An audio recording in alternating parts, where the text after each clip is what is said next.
네, 이번에는 스타 리포트 시간입니다. 오늘은 세비캠에 대해서 자세하게 분석해보는 시간 갖도록 하겠습니다. 리서치 아림의 이동현 대표 나오셨습니다. 어서 오십시오. 네, 안녕하세요. 네, 안녕하십니까. 자, 그리고 K푸투자증권의 허선재 연구원 전화로 연결되어 있습니다. 허선재 연구원 나와 계십니까? 네, 안녕하십니까. 네, 안녕하십니까. 자, 오늘 시장에서 각광 주목받고 있는 세비캠 준비를 해주셨는데 먼저 시청자 여러분께 소개부터 좀 해주시죠. 네, 세비캠의 사업 내용부터 좀 간략히 말씀을 드리면, 세비캠 같은 경우는 아직은 이 초기 단계인 국내 폐배터리 시장에서 이미 유의미한 실적이 좀 나오고 있는 이 국내에서 몇 안 되는 업체 중 하나입니다. 네, 동사의 주요 제품 같은 경우는 니켈, 코발트, 망간으로 구성된 이 전구체 복합액이라는 액상 형태의 제품이고요. 동사는 현재 이 양극재 제조 공정에서 발생하는 이 불량 폐양극재 스크랩을 이 주 원재료로 현재 활용을 하고 있습니다. 이러한 원재료는 현재 포스코 케미칼, LNF, 에코프로비엠 등과 같은 국내 주요 양극재 업체들로부터 조달을 받고 있고요. 이렇게 회수돼서 이제 제품화된 양극재 이 복합액 형태의 제품은 다시 이 후처리 공정을 거친 뒤 이 국내 양극재 업체들에게 다시금 판매되고 있는 이러한 선순환 구조가 좀 구축이 되어 있습니다. 동사는 현재 전처리 공정 없이 이 후처리 공정만 진행을 하고 있는데요. 참고로 국내에서는 현재 성일 하이텍이 아직까지는 유일하게 이 전처리 공정과 후처리 공정 이 모두 진행하고 있지만 동사의 전처리 공장 같은 경우는 올해 하반기에 이제 완공이 될 것으로 예상이 되기 때문에 내년부터는 동사도 성일 하이텍과 마찬가지로 이 전처리와 후처리 모두 가능한 업체로 좀 변화할 것으로 예상을 하고 있습니다. 주목할 만한 점은 동사는 이 전구체 복합액이라는 액상 형태의 제품을 생산을 하고 있는데요.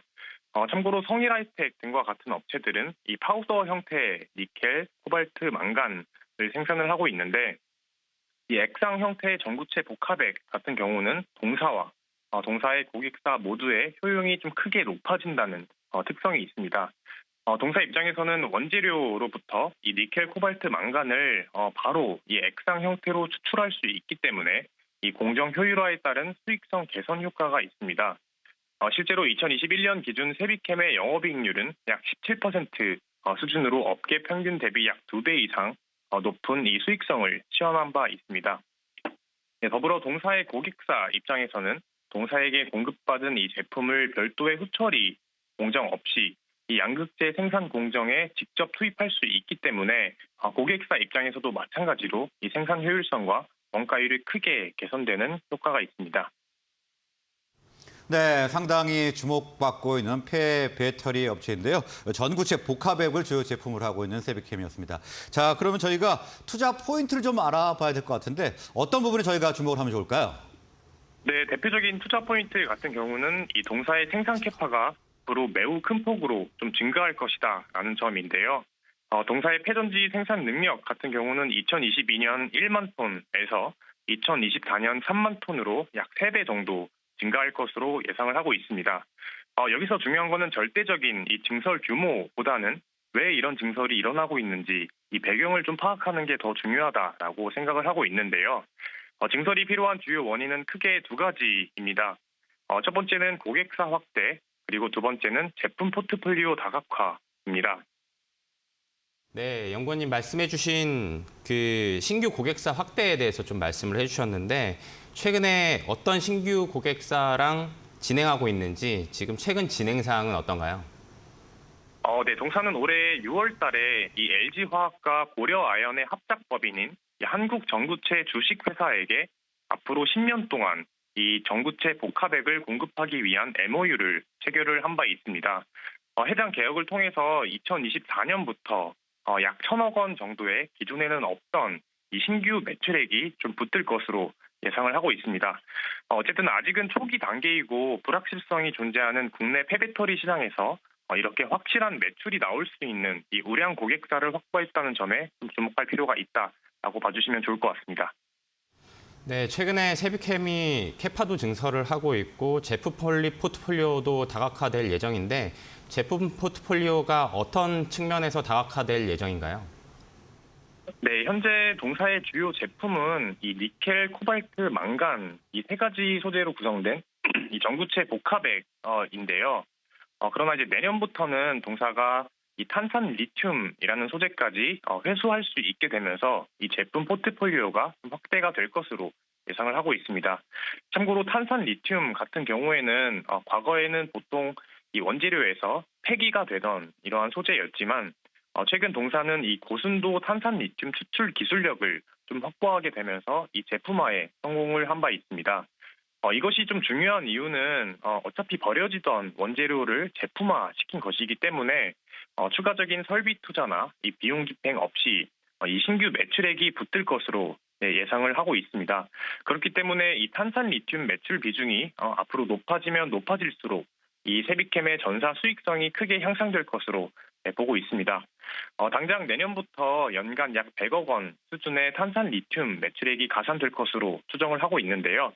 이게 100억 원이라고 하면은 사실 절대적인 크기가 미미해 보이긴 하지만 세비캠의 작년 연간 매출액이 약 300억대 수준이었다는 점을 감안했을 때 이 매출액 가산은 꽤나 좀 유의미해 보인다라고 보고 있습니다. 네, 연간 100억 원 수준의 이익이 더 추가될 것이다 이렇게 말씀을 해주셨는데 방금 전에 말씀대로 연간 매출에 비하면은 뭐 3분의 1에 가까운 꽤 큰 금액입니다. 앞으로의 실적도 전망을 좀 해주시죠. 네, 세비캠 같은 경우는 앞서 말씀드린 것처럼 국내 시장에서 이 탄탄한 기초 체력을 좀 보유를 하고 있기 때문에 2022년 예산 매출액 같은 경우는 전년 대비 약 35% 정도 성장한 450억 원, 영업이익은 약 75% 정도 성장한 96억 원 수준으로 예상을 하고 있습니다. 내년부터는 앞서 말씀드린 이 캐파 증설 효과와 이 신제품 효과가 이제 실적으로 반영이 되기 시작하면서 연간 매출액 같은 경우는 올해 대비 약 60% 이상 성장한 730억 원, 영업이익 같은 경우는 무려 70% 성장한 164억 원까지 매우 큰 폭으로 늘어날 것으로 예상하고 있습니다. 참고로 세비캠 같은 경우는 아직은 이 초기 단계인 국내 폐배터리 시장에서 주요 피어로 꼽히고 있는 성일 하이텍과 같이 매우 큰 폭의 이런 외형 성장이 나타나기보다는 이 탄탄한 기초 체력을 기반으로 이 내실을 다지면서 앞으로 꾸준하게 좀 성장할 수 있는 국내 강소 기업이다. 이렇게 봐주시면 좋을 것 같습니다. 네, 일단 초기 단계인 폐 배터리 시장에서 실적이 꾸준하게 나오고 있다는 점을 좀 포인트로 잡아야 될 것 같습니다. 자, 오늘 말씀 여기까지 듣겠습니다. 고맙습니다. 감사합니다. 네, 지금까지 KF투자증권의 허선재 연구원이었습니다. 자, 다음은 이동현 대표님과 잠시 이야기 나눠보도록 하겠습니다. 대표님 지금 어떻게 보셨습니까? 일단 최근에 폐배터리 관련 업종이 굉장히 이제 각광을 받고 있는데요. 네. 세비캠 같은 경우에도 실적이 아직 좀 미약함에도 불구하고 시가총액이 7,600억, 코스모학이 1조, 성일에이텍 같은 경우에는 1.8조 정도 수준입니다. 폐배터리 시장 자체가 향후에 한 600조 시장으로 굉장히 커질 걸로 보고 있는 상황이기 때문에 현 시점에서는 최근에 이 좀 종목이 좀 쏠림이 좀 강한 성격이 있다라고 말씀을. 우체 시장에서는 주목도가 어마어마했지 않습니까? 네네, 사실 성일 하이텍이 상장을 하면서 같이 이제 주목도 받고 했는데요. 네네, 사실 그럼에도 불구하고 아직 실적 면에서는 이 밸류에이션 접근으로 가면은 아직까지는 좀 이 밸류에이션이 좀 과하다라는 판단이고요. 네. 최근에 이제 쏠림이 과하기 때문에 지금 시점에서 이 폐배터리 관련 업종에 접근하시는 것보다는 향후 이 업체들을 비교하면서 어느 업체가 좀 우선순위에 있는지 그걸 좀 파악을 해보셔야 될 것 같습니다. 네, 일단 향후에 어느 정도의 실적을 낼지 옥석 가리기도 좀 필요한 상황이 아닌가 이렇게 생각이 됩니다. 자, 오늘 말씀은 여기서 마무리하도록 하겠습니다. 고맙습니다. 네, 감사합니다.